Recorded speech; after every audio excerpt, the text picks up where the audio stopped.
Review solving trig equations by factoring. So we're going to take the factoring that we did in part 1 and we are going to solve it like we've been doing for the past couple of weeks.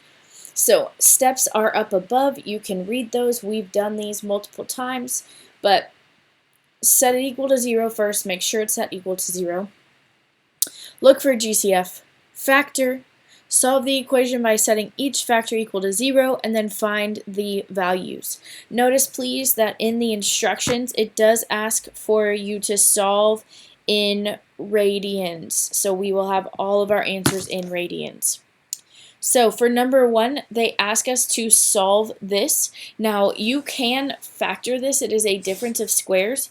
You can also just solve straight up. So subtract 1 from both sides. Negative sine squared x equals -1. Divide both sides by a -1, so sine squared x equals 1.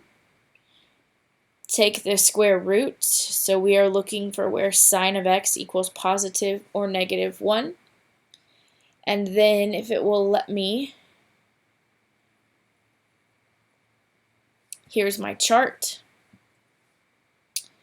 So sine is 1 at pi over 2, and it is -1 at 3 pi over 2.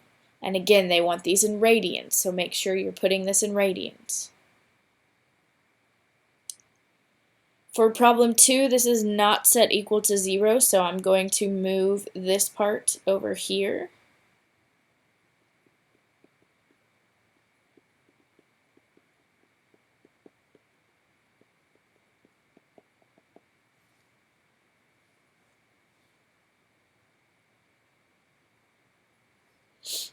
Sorry. Okay, so this we have a GCF. So one of these, cosine of x, is going to equal 0. From my chart, cosine x equals 0 at pi over 2 and 3 pi over 2, so that's going to be part of my answer.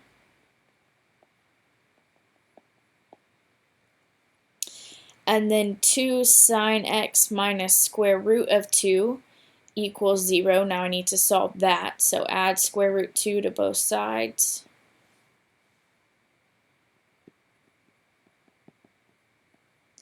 Divide by 2, so sine x equals the square root of 2 over 2.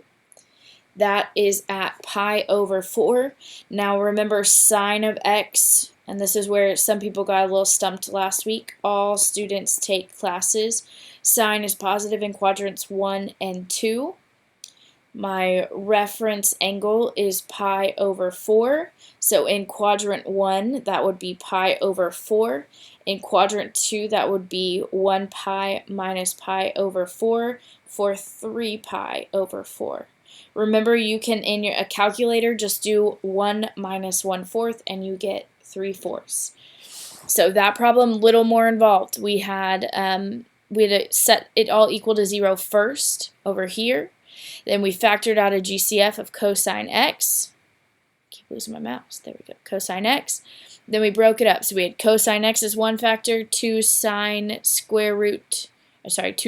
minus the square root of 2 as another. And then with this part, with the sine, this is what we did last week, where you have to solve, find your reference angle, and then make sure you also still put it in the correct quadrant. So number 3, got to set that equal to 0. So I'm going to move that 2 sine x and the 3. And then we talked about in task 1, when you factor, you can leave the words out and factor them like normal. So we would have x minus 3 and x plus 1. That would multiply to -3 and add to -2. Now I'm going to throw the sign back in.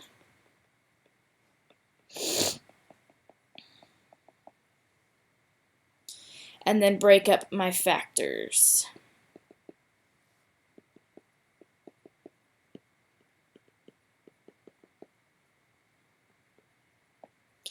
So sine of x equals 3 is not anywhere on my chart, so I don't have to worry about that. and then sine of x equals -1 is on my chart. Sine of x is -1 at 3 pi over 2. And so that would be my only answer for those problems.